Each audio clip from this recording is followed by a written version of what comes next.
I can't help but feel like most of us are kind of over war these days. At least here in the US. I don't know if this is a controversial angle or whatever, but the US has been at war for about 222 years total, and it kind of feels like all the glory's been bleached out of it. The increased awareness of PTSD and the other psychological tolls of war, plus the frequently poor conditions of post-war life for veterans, definitely serves to take a lot of the shine out of the concept. But if you think we're sick of war now, try taking a look at post-1918 Germany. Now, World War I, alias is the Great War, and more ironically, the war to end all wars, is historically one of the biggest, bloodiest, and most thoroughly pointless wars in human history. What started as a highly localized beef cascaded into a giant mess of interconnected alliances, all trying to murder each other for barely any reason. Hiya, Red. Oh, hey dude. Are you talking about some history over here? Yeah, World War I.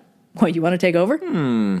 Normally I'd run screaming for the hills, but I think I got this. Sweet, take your time, dude. I've got 5 seasons of Clone Wars to rewatch. Sweet. So here's the deal with the First World War. In a sentence, few anticipated a war between the great powers, and no one wanted it, but after that spark was lit, everybody suffered. See, Europe in the early 1900s was doing great. A century had passed since the Napoleonic Wars swept the land, and nations everywhere got to enjoy the benefits of a newly industrialized world. For the half-century-long Belle Epoque, as it was known, life was good and there was peace between the nation empires of Europe. That peace was maintained through a series of complex defensive alliances, which on the whole produced two main groups. The Central Powers, composed of Germany, Italy, the Austro-Hungarian Empire, and later the Ottomans, and the Entente, composed of England, France, Russia, and Serbia. The idea was basically that no one would be short-sighted enough to declare war on half of Europe, so no one would declare war, period. But let's be real, when has stupidity ever been a limiting factor in world history? Things got dicey in 1914 when Austrian Archduke Franz Ferdinand took a wrong turn during a drive through Sarajevo and ran into an assassin who was on his way home after giving up on his earlier assassination attempt. Bad luck.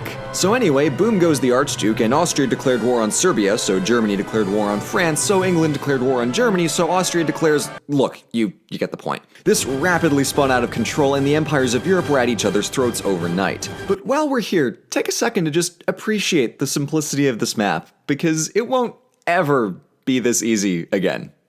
Ever. One thing to note here is that nobody thought this war was going to last. Everyone thought they'd be home by Christmas, probably because all these European colonial powers just straight up weren't used to fighting wars on even footing anymore. With the exception of the Napoleonic Wars, the current empires were used to steamrolling their smaller neighbors and colonizing with minimal effort. They had certainly planned for the possibility of a great power conflict, but no one really knew what to expect when they were all used to war being easy, glorious, and grossly unbalanced. Not so with World War I, where everyone was running at roughly the same level of technological development and infrastructure, and the resulting conflict was anything but glorious. Now, to grossly oversimplify the matter for the sake of time, the First World War was operating with an as of then inconceivable level of firepower. So rather than subject your army to the unspeakable horror of guns that actually shoot where you point them, everybody hunkered down in long defensive fortifications. These trenches became a defining feature of the Great War, for reasons that should become apparent very soon. And that's the general gist of the First World War. Thanks, dude. Gotta say, I'm really impressed. That was very modern for you. Tell me about it. Give me a holler if you need, but I'm gonna go jump in a pile of Odysseys to recoup. Now, World War I was a lot of things, but miserable sums it up pretty well. Casualties topped out at around 40 million dead or wounded, including the victims of a number of diseases that spread as a result of terrible and unsanitary conditions. Chemical weapons had been chucked around willy-nilly during the war, with long-lasting health consequences even for the survivors. Germany suffered serious civilian losses from famine and was placed under heavy sanctions that left them militarily deprived and economically devastated. And Russia had so many problems in the aftermath that the whole country basically burned down, fell over, and sank into the swamp. It was not a fun war, and it was not a popular war. Now, Germany's role in World War I became very relevant in the sequel, World War II Electric Boogaloo, where the rise of the Nazi Party turned Germany's social and economic devastation into motivation for a nationalist movement of cartoonish evil. They took over Germany, rearmed the army, and set about trying to conquer the world and murder everybody they didn't like in the name of that tasty German nationalism. But there was one problem. Okay, a lot of problems, but one problem right out the gate. A good chunk of Germany didn't want another war. World War I sucked hard, and most people weren't hyped for the sequel. Nationalism turned into an unexpectedly hard sell for some of the population, and there's no book that illustrates why more thoroughly than All Quiet on the Western Front. Written in 1928 by German World War I veteran Erich Maria Remarque, All Quiet on the Western Front is the fictional but heavily autobiographical account of one Paul Baumer, a protagonist very similar to Remarque aside from a couple key details. It is a ridiculously depressing novel that dives into the psychological toll the war took on its soldiers, and how the German lost generation was left adrift and empty in a world that had lost all meaning. And guess what? The Nazis didn't like that very much. The book and its sequel, The Road Home, were banned and burned under the rule of Nazi Germany. And while Remarque wisely got out of Dodge as soon as the Nazis started getting prickly, some of his family wasn't so lucky. His younger sister Elfriede was tried in Hitler's extra-constitutional People's Court in 1943 and found guilty of undermining morale by suggesting that they weren't going to win the war. And in case you thought maybe it wasn't personal, they told her, "Your brother is unfortunately beyond our reach, but you will not escape us," and cut off her head, whereupon the Nazis sent her sister Erna the bill for the cost of her execution. Because guess what? Nazis are dicks, who knew? So yeah, All Quiet on the Western Front's intense anti-war and anti-nationalist themes make it a very interesting read if you want to contextualize that unique interval in European history between world wars, and if you feel like you hadn't had a nice good cry recently. So let's dive on in! So our story begins with Paul enthusiastically telling us that they're getting double rations today, a rare treat in the strictly rationed army, and it's all thanks to the unexpected shelling bombardment that serendipitously wiped out half their company, dropping their number from 150 down to 80. The cook didn't catch on in time, so woohoo, double rations for everyone! Yay! Before we get too far into this, let's establish some recurring characters. Alongside Paul, there's Albert Kropp, a smart little guy already disillusioned with the war, Muller, who still carries his textbooks and has stress dreams about physics class, and Lear, who seems to be the most popular with the ladies. All four of them are 19 and enlisted in the army at the same time 2 years ago, thanks to the urging of their schoolteacher Cantorek, a small, shrewish man who talked a big game about glory and fighting for the motherland and was apparently so convincing that the entire class of 20 enlisted, although not everyone was actually enthusiastic, as Paul remembers his classmate Joseph Bem, who didn't want to enlist but was scared of being ostracized or called a coward, so he enlisted with the others and was promptly shot in the face and left for dead in no man's land. Nice. Anyway, here's the rest of his army buddies.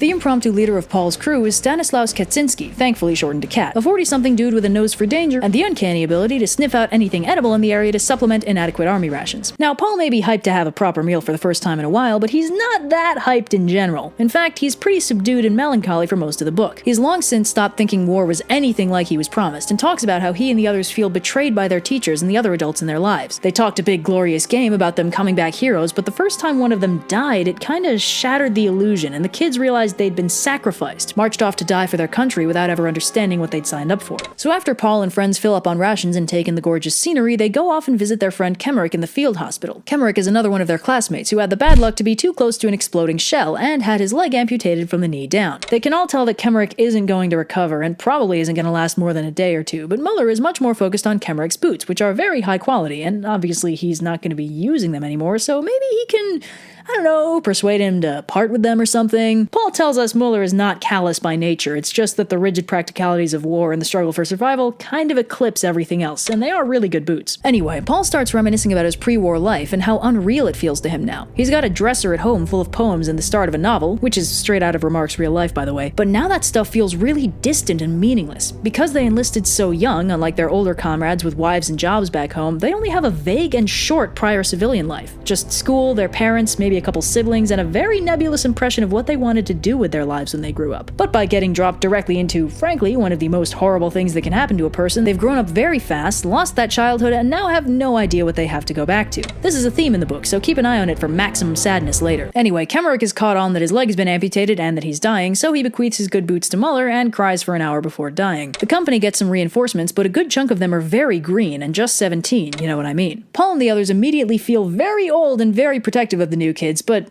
well, let's try not to get too attached, okay? Paul and the others talk about their former corporal, Himmelstoss, a postman in his civilian life who took to his stripes like whoa and was a right abusive dickhead to everyone under his command. Kat suggests that it's just human nature for people to abuse each other when in relative positions of power, and the army is so strictly regimented that everyone has power over someone. Anyway, turns out Himmelstoss is being sent to the front as punishment for his rampant abuse finally being reported, and the gang ponders how to make him as miserable as possible once he arrives. Paul and the rest of the second company are sent to the front to lay new barbed wire under cover of dark, and then get shelled like crazy, causing one of the new recruits to panic and huddle into Paul for support. The kid reminds Paul of Kemmerich, so he shelters him as best he can, and once the shelling stops, the kid calms down and realizes he probably should have brought the brown pants. Unfortunately, on the way back from the front, they get unexpectedly bombarded en route, and then gassed, and while Paul shields himself and gets his mask on in time, the little recruit with the pants problem gets nailed in the hip by flying shrapnel and doesn't make it. Back at camp, Muller asks the others what they'll do when the war is over, and disturbingly, none of them can give him a serious answer. Some of the older recruits plan to return home to their jobs, but the younger ones can only really think in the short term, sleep in a nice bed, get get laid, etc. None of them can even conceive of peace. Albert gloomily says there'll never be peace, which doesn't really lighten the mood any. Albert also says this is probably a universal problem every European their age is facing. Living through a war in your formative years is not good for your outlook on life, and they don't call them the lost generation for nothing. Responding to rumors of an offensive, the company is directed to the front, which is basically just pure monotonous misery. You wouldn't think getting constantly bombed would get boring, but apparently when you have literally no say in whether or not you survive, you start checking out of the situation. They get shelled for days without being able to leave the bunker, which causes a few of the new recruits to go claustrophobia crazy and try and make a break for it, which doesn't go well. But eventually the shelling moves past them, and that means it's time for classic trench warfare. Trench warfare isn't boring, but it's just as miserable as getting shelled non-stop. They're fighting over the famously awful no man's land, and predictably their progress is minimal, their losses are heavy, and worst of all, the reinforcements are all new recruits who straight up don't have the battlefield experience needed to survive. Paul finds Himmelstas curled up in a corner pretending to be injured and kicks the crap out of him before shoving him out to actually fight. Although Himmelstas does redeem himself slightly in Paul's eyes by dragging Haye Westhus to safety after a shell destroys his back. Although, you guessed it, Haye doesn't make it. When they finally leave no man's land, there are only 32 of them left. They get sent to a field depot in a French town to get reorganized, and while there, Paul and a few of his friends make nice with a trio of French girls on the other side, though Paul bitterly notes that they're only interested in them as soldiers. The one he gets close to doesn't care when he tells her he's going on leave and will never see her again. She only cares if he's going off to fight. So yeah, Paul is given 2 weeks of leave and travels home by train, which you'd think would be nice, right? You know, like a nice break from the nightmare, go home, relax, eat good food, be with your family, get mentally refreshed. Well, you'd think that's how it'd work, but apparently not. Paul is disturbed by how familiar everything is. His town hasn't changed at all. He tries to feel at home, but he can't. He's completely disconnected from the people around him. None of them understand what he's been through. His dad and teachers all ask him casual questions about heroism at the front. Has he killed anyone yet? Why don't they just punch through the English line already? It's not that hard. Obviously, none of these go over well, and Paul finds he's most comfortable either alone or with his mother, whose health has started to fail. She doesn't ask him uncomfortable questions, but she clearly understands something of the horror he's living through. Paul realizes just how much the war has crushed him without him ever realizing it. He's home, it's idyllic, it's beautiful, but he can't enjoy any of it. Nobody around him understands him anymore. None of his past interests work anymore. The books that used to burn up his imagination with dreams and inspiration are just paper. The magic is all gone. Also worth noting is the classic PTSD and CPTSD symptoms Paul displays. The trem makes him dive for cover since it sounds like a descending shell, and his crippling aloneness and discomfort around others, plus his dissociation from the present and his loss of faith in general, are all pretty textbook for CPTSD, which is impressive since the medical concept of PTSD wouldn't be codified for another several decades. Back then they called it shell shock and thought it was caused by a lack of moral fiber. Paul visits another one of his former classmates, Mittelstead, who now runs the local squad of Territorials, basically a home guard, and he enthusiastically tells Paul about how their teacher Kantorek was drafted into the Territorials, so he's using his position of power to utterly humiliate him as vengeance for him being directly responsible for their enlistment. He brings up Joseph Bem again and told Kantorek that because of him, Bem died 3 months before his 18th birthday when he would have been drafted anyway, and he holds him personally responsible for Bem's premature death. Speaking of premature death, Paul goes and tells Kemmerich mother about his death, but lies about how it happened to tell her it was quick and painless. She demands to know the truth, and he can't help but feel a bit pissed about the whole thing. He's dead either way, so why does it matter how it happened? His last night of leave, Paul's mother comes into his room despite being in a lot of pain from her illness and asks him if he's afraid, and Paul hates that he can't answer honestly. He's still a child, or at least he was just a little while ago. He's sleeping in his childhood bedroom, his little boy pants are right there in the wardrobe, so why does he have to be so adult? Paul decides he never should have come home on leave. The painful irony here, of course, being that they fought the war so that they could come home. Paul heads to a training camp overlooking a Russian prison and contemplates how there's no inherent reason for he and these Russians to be enemies. Some higher up they'll never meet decided they had to fight and kill each other. Paul gives them half his cigarettes and continues to be quietly depressed about everything. Paul gets shipped back to the front to reunite with his company to find them in a frenzy of polishing and cleanup. Apparently, the Kaiser himself is coming by for an inspection, so they have to be super presentable. None of the soldiers are particularly impressed with the Kaiser, which is historically accurate. Kaiser Wilhelm was so unpopular with the army by the end of the war that he abdicated in 1918 and ran off to the Netherlands. Anyway, Paul and a couple others go off to scout the enemy fortifications, but Paul loses track of where their trench is, and when a shell abruptly lands near him, he freezes into a panic attack and can't bring himself to move no matter what. It's only hearing the distant voices of his comrades that brings him back to reality, and he ends up sheltering in a shell hole as the bombardment intensifies and the enemy soldiers move around up top. During their retreat, one of them falls into his shell hole, and Paul reacts instantly and stabs him. The machine gun fire is too intense for him to leave the hole, so Paul is stuck in the hole with this dying Frenchman for an entire day, and it is not good for his mental health. Paul has never killed someone in hand-to-hand combat before, and at first he tries to ignore him, then he desperately tries to stop him from bleeding out, then he gets caught up in thinking about what this guy's life is like and how he might have lived for decades more if he hadn't had the sheer bad luck to fall into his hole. When the dude finally dies, Paul sifts through his possessions and finds photos and letters to his loved ones, and has an emotional breakdown begging the corpse for forgiveness and pledging to help his family. But don't worry, this doesn't last long. Within a couple hours, Paul calms down into a healthier attitude of better you than me, which is is yikes. Anyway, he makes it back to the friendly trench after dark and has a much more sedate breakdown where he tells Albert and Kat about the dead guy, and they reassure him that there was nothing he could do. The gang gets reassigned to a relatively cushy job. They have to guard a supply depot in a bombed-out village, which basically means they get uninterrupted access to all the food and goodies in the supply depot and village for the duration of their time there. This involves properly cooking full meals, smoking officer cigars, and drinking real coffee. But the cushy job comes to an end, and the gang is reassigned to evacuate a French town, but are unexpectedly shelled, and Albert and Paul get injured. Paul takes some shrapnel to the arm and leg, an injury remark actually sustained in real life, while Albert gets nailed just above the knee and stops being able to move his leg. Paul bribes various authorities to ensure he and Albert stay together as they're transported to a hospital where Albert has his leg amputated. Paul gradually recovers and becomes well enough to move around the hospital, where he sees all kinds of wounded soldiers in various states of really not okay. Paul gets well enough that he's deemed fit to return to duty, while Albert is depressed at the loss of his leg but doesn't seem suicidal anymore, which is something, at least. Paul moves back to the front, and we're nearing the end of the book, so let's say things aren't going well for the Germans. The weeks blur together, and the only thing anyone is thinking about is staying alive, but they're all frighteningly aware that this coping mechanism is fragile, and sometimes they just collapse without warning. The German army is running low on troops, and formerly unfit soldiers are being called for active duty, and they're running on so little real food and ammo that it seems like they're just postponing the end. The only real comfort any of them have is each other. Speaking of each other, here's how all of Paul's friends get taken out. Who can say where the road goes?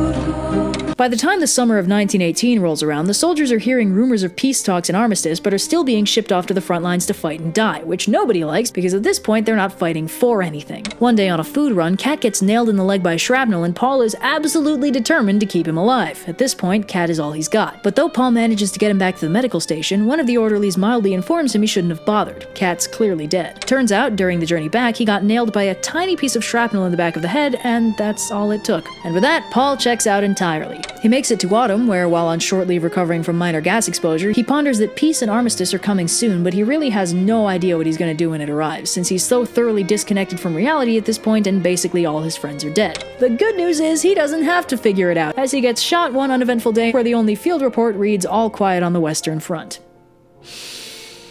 Don't do war, kids.